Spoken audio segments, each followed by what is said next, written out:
Et pour Jésus, faites de beaux applaudissements. Mes amis, ces jours-ci, nous sommes centrés sur une étude très importante qui, dans une minute, je vais y revenir, se trouve dans le psaume 116. C'est sur un sujet qui vous aidera beaucoup. Je crois que vous allez partir d'ici renforcé avec ce que Dieu a à nous apprendre. Le psalmiste a été utilisé par le Saint-Esprit pour nous donner de belles leçons dont nous avons ici plusieurs exemples. Le verset 12, 13, 14... il est écrit ceci. « Comment rendrai-je au Seigneur pour tous les biens qu'il m'a faits ? Je prendrai la coupe des délivrances et invoquerai le nom du Seigneur. J'accomplirai mes vœux envers le Seigneur en présence de tout son peuple. » Que Dieu dit-il ici ? Il doit y avoir un paiement à tout avantage que Dieu donne à n'importe quelle personne. Seulement, ce paiement n'est pas un paiement financier, monétaire, pécuniaire, en argent ou en biens. Vous n'avez pas à prendre votre bétail et à le donner à Jésus. Vous n'avez pas à donner votre maison, votre voiture, vos chaussures, la bouteille de gaz. Vous n'avez rien à lui donner. Vous devez faire 3 choses selon ce verset. Vous devez d'abord prendre la coupe des délivrances. Ceci est le paiement. Qu'est-ce que la coupe des délivrances, missionnaire ? Est-ce la souffrance, la douleur ? Non, au contraire. Là, dans le jardin d'Éden, quand Jésus, voyant qu'il serait placé en lui tous nos péchés, alors nos maladies, la douleur, nos problèmes, il a dit, « Père, si possible, donne-moi cette coupe alors. » Mais ce n'était pas possible. Le Père l'a convaincu, il a dit, « On ne fait pas encore ma volonté, mais fais la tienne. » Il a alors pris cette coupe, pris nos infirmités, nos douleurs, nos péchés et maux.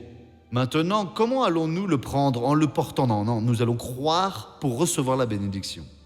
Il est de notre devoir, dans tous les secteurs de notre vie où l'ennemi a agi, de faire une recherche sur ce qui nous est promis dans la parole, que tout ce qui a été promis est dans Jésus, d'accord ? Tant de promesses de Dieu se trouvent dans le Seigneur Jésus, l'œuvre qu'il a fait, la confirmation. Donc si je découvre que mes maladies ont été placées en Jésus, j'ai l'obligation de lutter pour être guéri. Si je découvre que mes péchés, iniquités ont été placés en Jésus, j'ai l'obligation de me débarrasser de ces choses. Si le châtiment qui me mène à la paix est en lui, il a payé pour que moi, maintenant, je puisse profiter de la paix sans être puni. Je n'ai pas à être puni. Je dois être une personne vivante, une vie abondante en Jésus sans n'avoir à payer aucun prix. Alors c'est un moment où je prends la coupe des délivrances, que j'assume alors ma place dans ce plan béni. Celui de Jésus, qu'était-il ? Souffrir, et le nôtre, sortir de la souffrance. C'est l'autre côté de la médaille. Je paie donc pourquoi ? Pour les biens qu'il a faits. Arrêtez d'être guéri, de prospérer, de se sanctifier, de se libérer de tout mal. Ceci alors est rébellion. Maintenant, être guéri, réussir, être béni, devenir une personne sainte, qu'est-ce que Dieu dit ? C'est l'obéissance. C'est le paiement de ce qu'il a fait pour nous. Et la deuxième partie ici, je prendrai la coupe des délivrances et invoquerai le nom du Seigneur. Ceci est de notre devoir, peu importe ce que le diable est en train de faire, et quand il vous attaque avec le mal, il met alors dans votre cœur ce que vous ne pouvez pas vous libérer de ce mal. Par exemple, l'auteur des tentations est le diable. Jésus fut emmené dans le désert pour être tenté par Satan. Satan nous tente également aujourd'hui. Dieu permet cela. Dieu veut que nous grandissions. Ce n'est pas agréable d'être dans ce tamis mélangé à l'ennemi. Mais quand nous avons passé cette épreuve et que nous ne sommes pas tombés, faites attention. Le diable entre dans la phase 2. Qu'est-ce que c'est ? Vous convaincre que vous ne valez rien car il va vous tenter. Il a tenté Jésus et la Bible dit que Jésus n'a jamais péché. Jésus a été tenté par tout.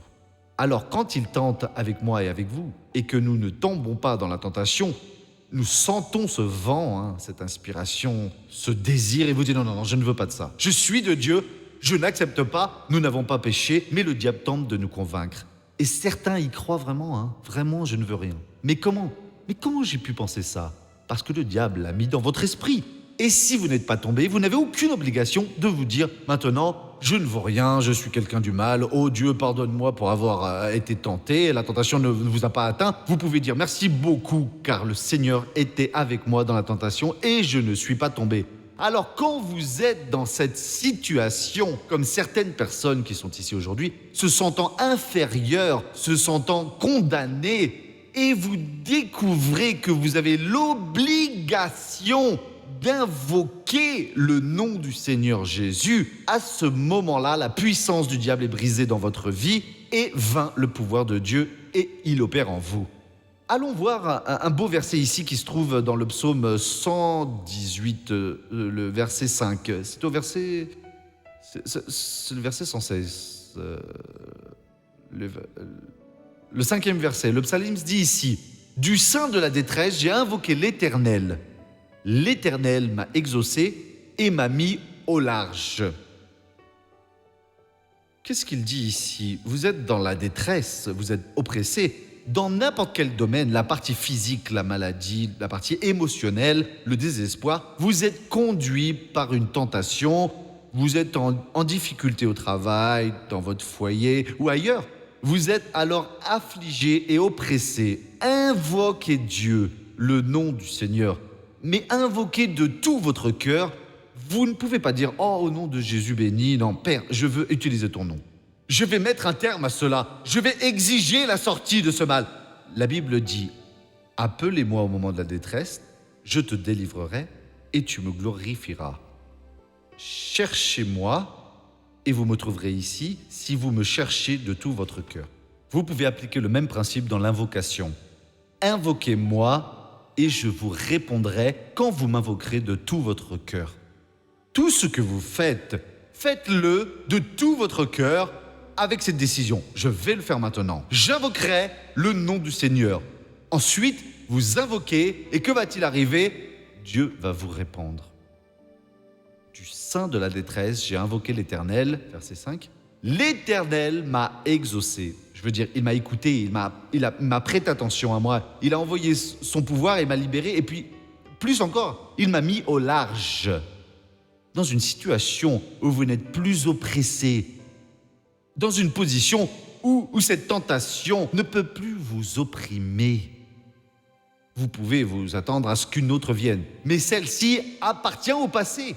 Et quand elle vient, vous êtes déjà plus fort, plus préparé pour faire quoi? Pour jeter au sol toute la puissance de l'ennemi. Donc appelez Dieu quand vous êtes en difficulté, permet à Dieu d'entendre le nom du Seigneur, quand vous invoquez. Puis, qu'est-ce qui se passe? Dieu vous place dans un vaste endroit, là où il n'y a pas cette oppression que vous rencontriez. Quand vous avez grandi dans la grâce, et si c'est oppressant, Dieu, je sais déjà le chemin, et j'invoquerai le Seigneur maintenant. Ton nom saint, le Seigneur me délivrera, et je vais faire une place plus grande encore.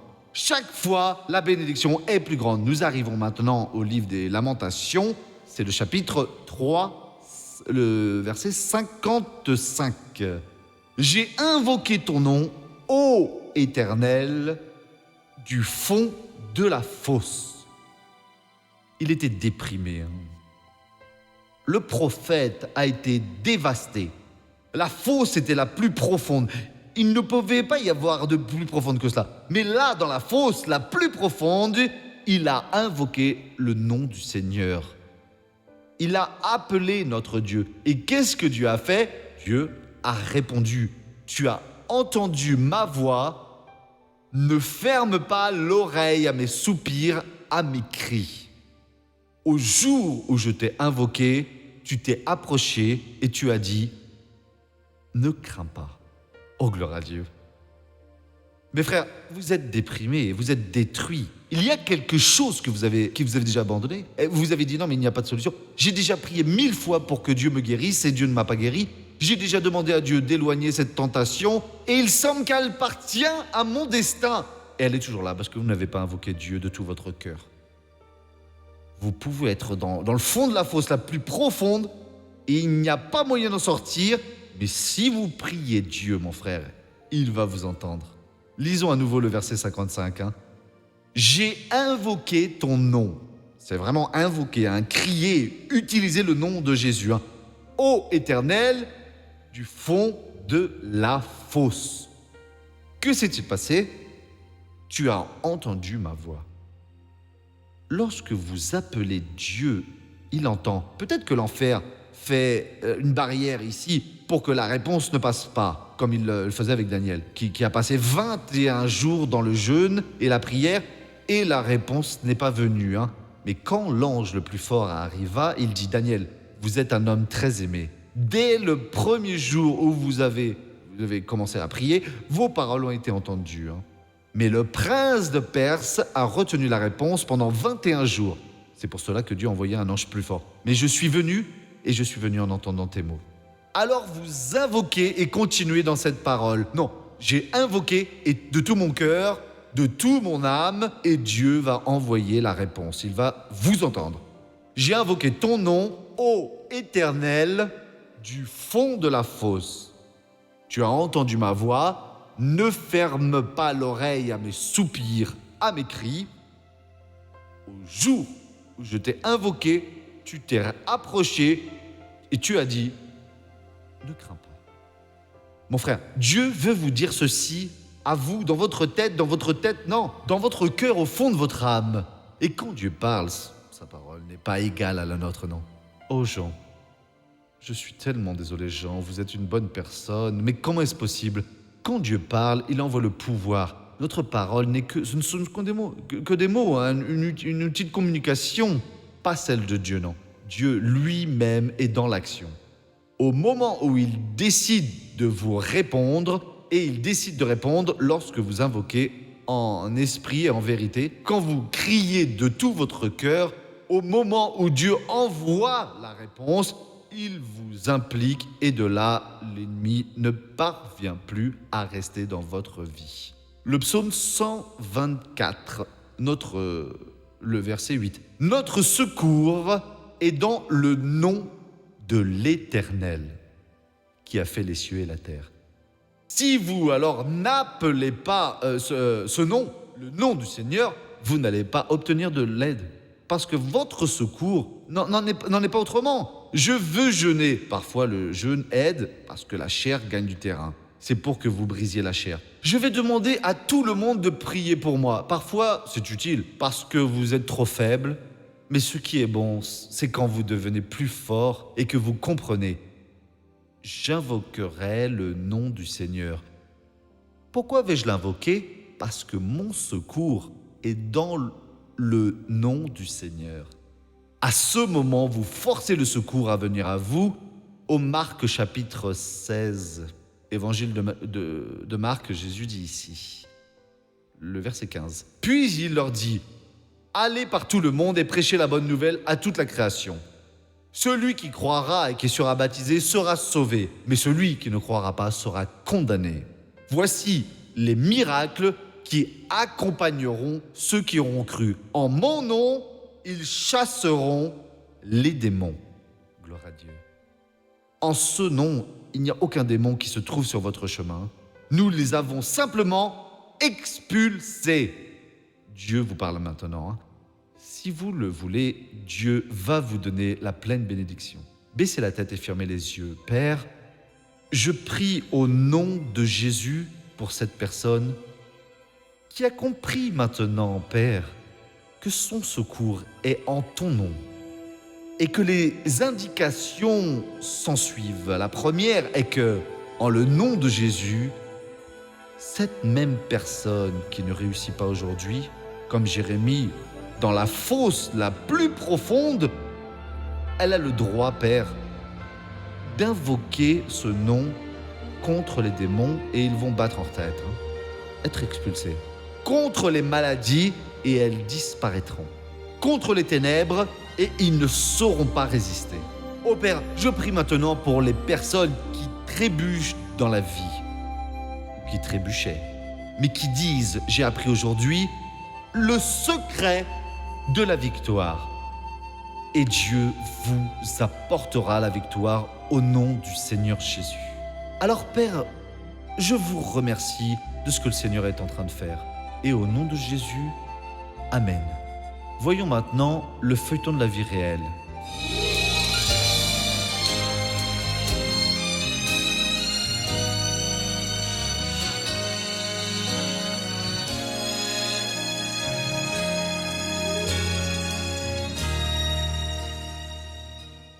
Je suis né à Franca, dans l'état de São Paulo, dans une famille évangélique, avec beaucoup de difficultés. J'ai réussi à obtenir mon diplôme. Et ensuite, j'ai commencé à travailler dans un cabinet d'avocats.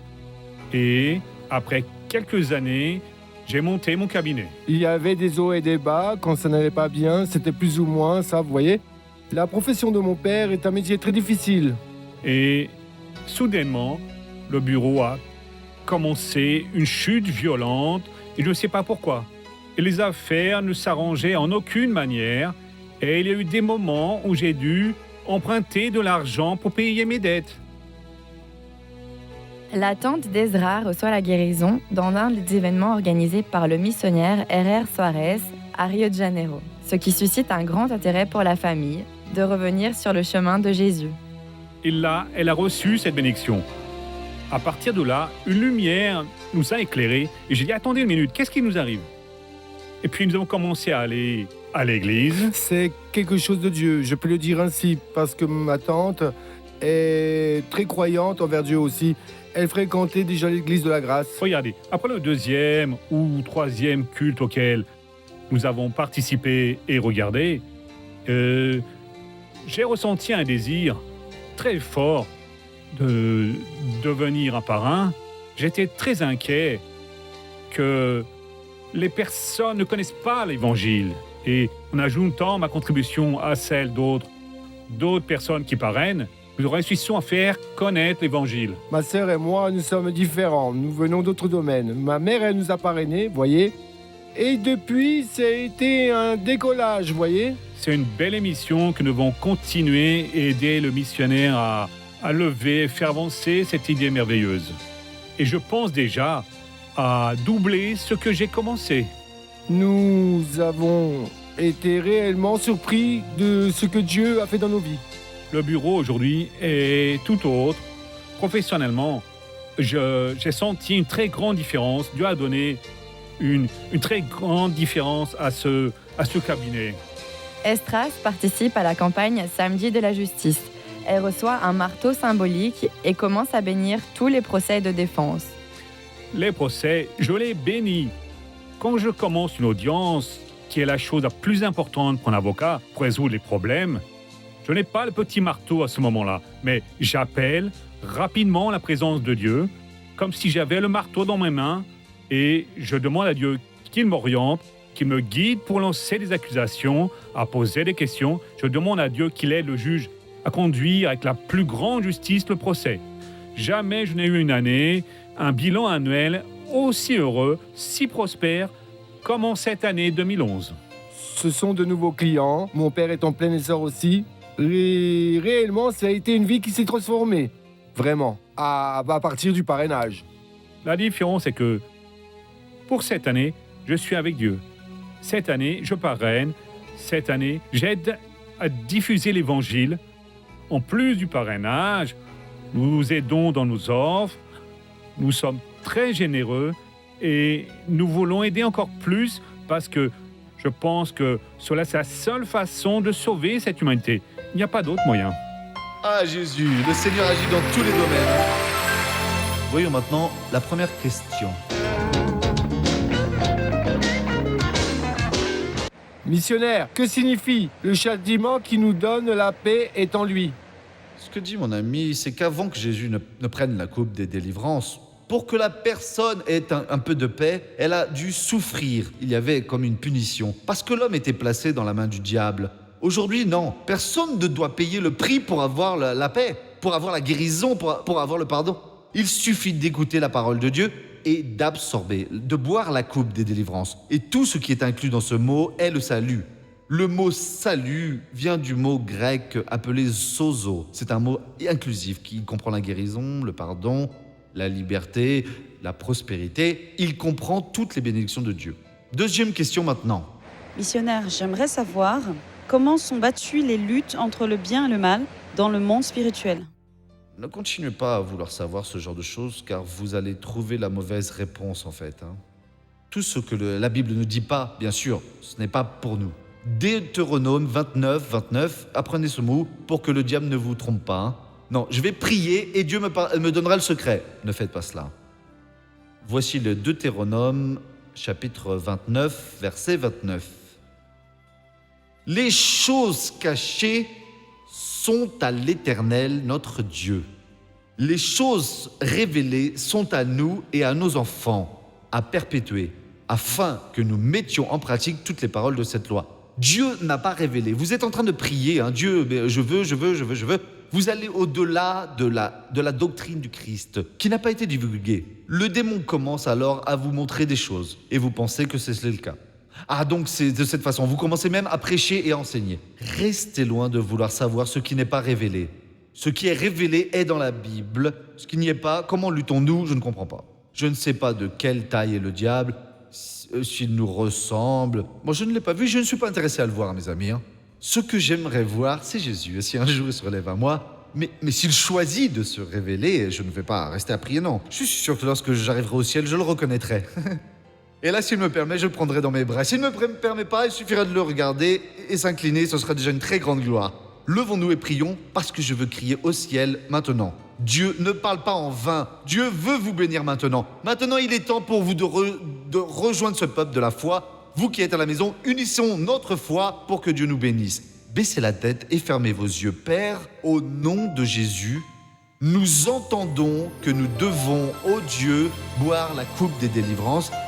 Et avec cette coupe, avec la boisson de cette coupe, nous devons invoquer le nom qui est surtout le nom, qui est le nom de Jésus. Et il dit, en mon nom, ils chasseront les démons. Ce nom est notre secours. Père, mon Dieu, maintenant, ma foi s'unit à la foi de cette personne qui est, mon Dieu, dans le besoin d'un miracle. Elle a le côté droit paralysé, ou alors le côté gauche, ou la colonne dont certaines vertèbres ne sont plus à leur place.